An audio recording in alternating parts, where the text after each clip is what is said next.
So that's drying. I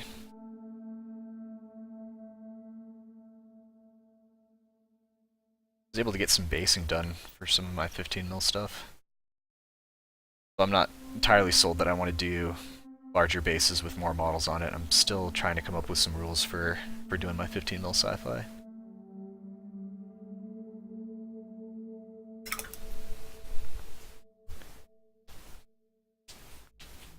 Hey, blinking with an axe shotgun. Yeah, that's pretty cool. Yeah, so these are the guys that I got based up. So I did 15 mil guys on some kind of bigger circular bases.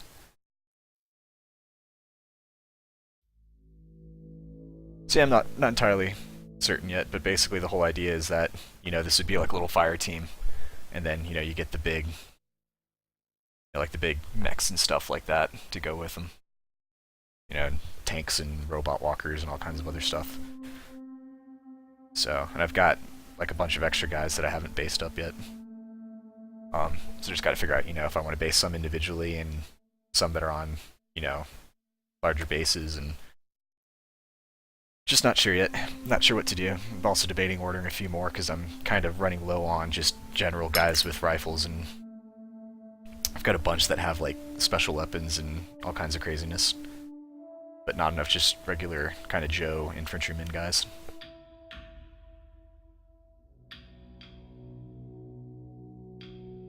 I gotta put together some more of those heavy gear models as well. It just takes for frickin' ever because they have to pin everything and clean the metal. And ugh. I wish their plastics were slightly better quality. They've got new plastics out, but the poses just aren't that great. So let's see what do you got here. Amazon. Okay, yeah, Abe Lincoln with the shotgun X. That's wild.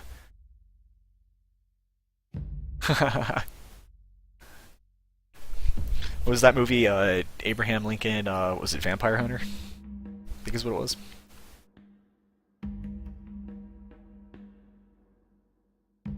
Basically, becomes president and then just goes around and starts hunting vampires.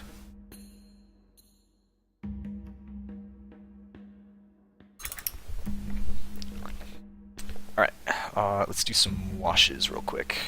Then we'll do some skin. But Seraphim Sepia with shade.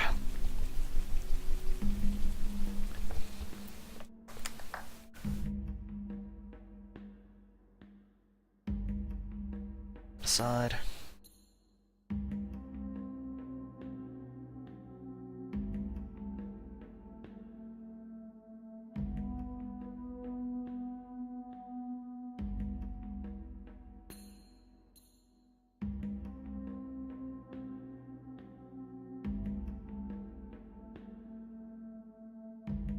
This will be really interesting to try and keep any sort of green shade off of the cloaks when I'm doing the. I guess I'll just have to be really careful with how I'm shading the skin. If I even bother shading it, I'm still not certain I want to shade it yet. I kind of like just the colors that the GW skin paint does, but I think I might do some glazing on it. Now that I think about it. Not sure yet. Oh, he hunts vampires, then becomes president? Gotcha. Yeah, I think I only started watching like the beginning of that movie, and I was probably partially drunk at the time, and I just was like, I think I'm gonna watch something else. So, my memory is fuzzy at best. Yeah, I just remember he has like a big axe that he takes around and just like hacks vampires up. It's pretty ridiculous. Completely over the top, like...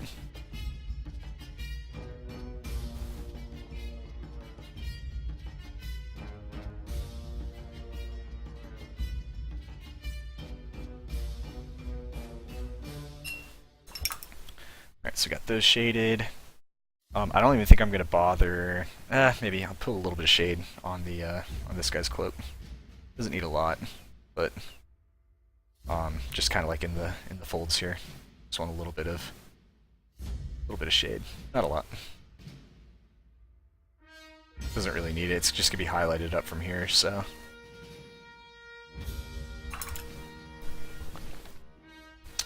Alright, let's close that up. Alright, so we're gonna start with I don't know, do we start with the Deathworld Forest and work up from there, or do we want to go one color darker from this? The problem is going to be trying to match a dark base coat with this color green. I just don't know if I have.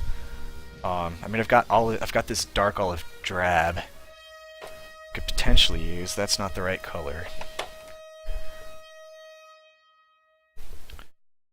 Oh, let's see. What do we got? What do we got? Olive gray? Would that work? No, that's still. This is a tough color to match to. French Tank Crew's kind of the right color, but it's not dark enough. I don't know. Maybe we'll just wash it down. Deathworld Forest. Alright, we're gonna do some skin. So, Deathworld Forest. Great movie, yeah. And I might see if I can find it sometime. Give it a shot. Try it again. Alright, which dude has the full face? Okay, this guy here. Okay, yeah, we're definitely gonna have to shade this down with something. Not sure yet. What color?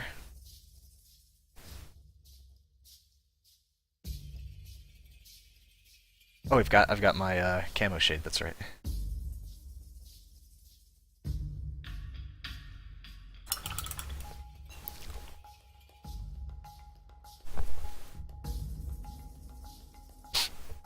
Find a good place to watch movies online. I think if you just Google, watch whatever you want to watch online, I think you get results for certain websites. Not that I'm saying that I've done it before, but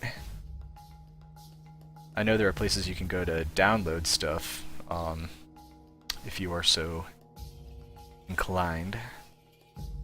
But typically a Google search will give you some idea of which direction to head.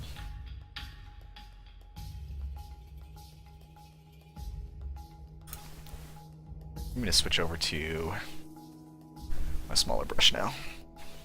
This is a completely different tone of skin for these goblins. It's like an olive brown almost compared to the green.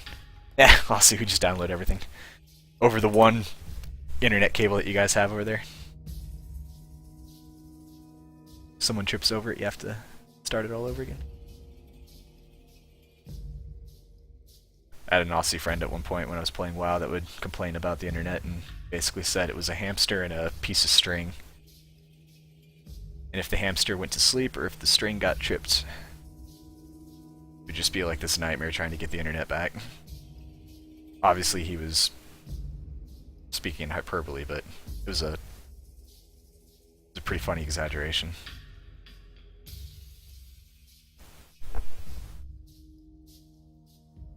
Copyright licenses, yeah. I can imagine. It's gonna be interesting to see what what happens here with this election. I'm still just kind of like, I hesitate to say like stunned that Trump won, but I kind of saw it coming. At the same time, it's like I feel a little bit bad for the people that were trying to get Hillary in, but at the same time I don't. Because I really just do think we need some serious upheaval over here just to get all the just corruption and, you know, backroom dealing and just all the money that goes on in politics that people don't hear about, and all the favors and what have you. It's all just a mess. They're not working for the people of this country. They're working for the corporations that, you know, all the lobbying. It's just a mess. So I don't want to talk about politics, but it's just kind of, it creates an interesting atmosphere, to say the least. We'll see what happens. Could turn out to be the very best thing that ever happens. Could also be end of the world as we know it. I have to just wait and see.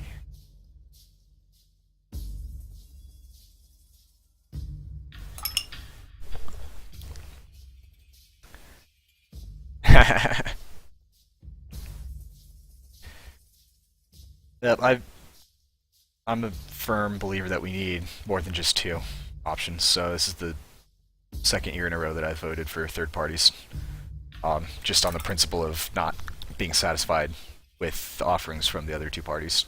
It's like, if this is the best that they can give us, I'll put my vote and my faith in someone else. Just not as an up yours to the a bit as of an up yours, but more just hey, there's at least some interest in having more than two people running as like the primary, what do you call it, candidates.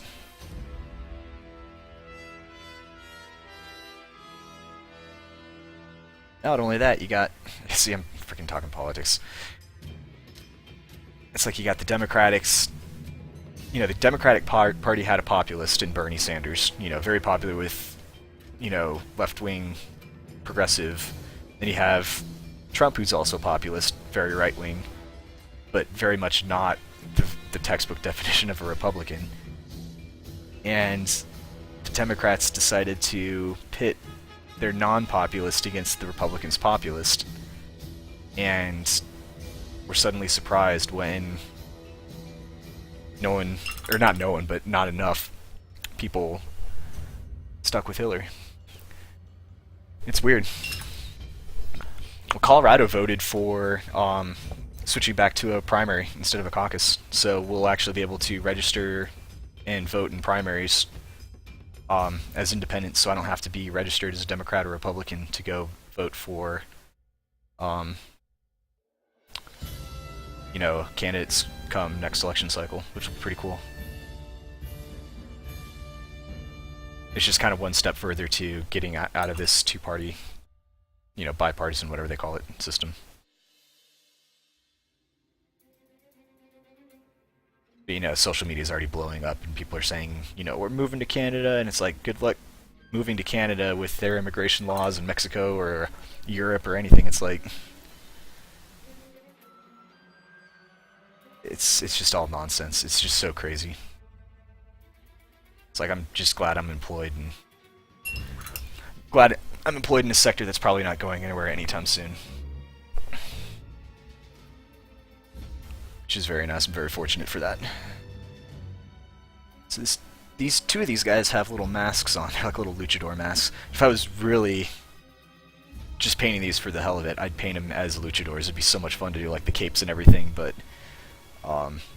painting these more for Frostgrave, and I kind of want to keep that kind of dark, gritty tone to it. So I think they're going to end up being, I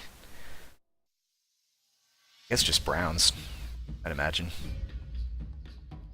It'd be fun to do like a luchador mask on one of these guys, like a bright red and blue and white striped or star or something like that. Do like all the sequins and everything on it. That'd be pretty fun. Not too far out of the realm of possibility for goblins. They're definitely kind of the more funny, whimsical styled models or races, I guess, from the Warhammer world. I guess I could also be painting my shaman at the same time, but I don't really think I'm gonna bother. I think I'll just paint him later. Got my squigs too that I need to get primed. Yeah, so Frostgrave, if you want to talk shop about Frostgrave, man, I'm all for it. The base game provides you some really good, solid mechanics. Obviously, there are choices that you make with your wizards and your apprentice to kind of dictate how the game plays. But the group that I've played with basically is we've kind of come up with some house rules for like how treasure is gathered and how it's placed, and because as good as the system is, there just wasn't, I think, enough playtesting for certain parts of it. Like the campaign system can really get out of hand in terms of like snowballing and running away from the warbands that lose compared to the warbands that either get really lucky or get all the treasure. Some of the monster generation stuff is kind of iffy. We want to play like it's a super hostile environment, so we had some house rules on that. And then I think also, I can't remember the name of the blog. There's some blog, I think Karma something or other, Bad Karma, I think. They did kind of a post-mortem on a campaign that they ran for a day or two, and they kind of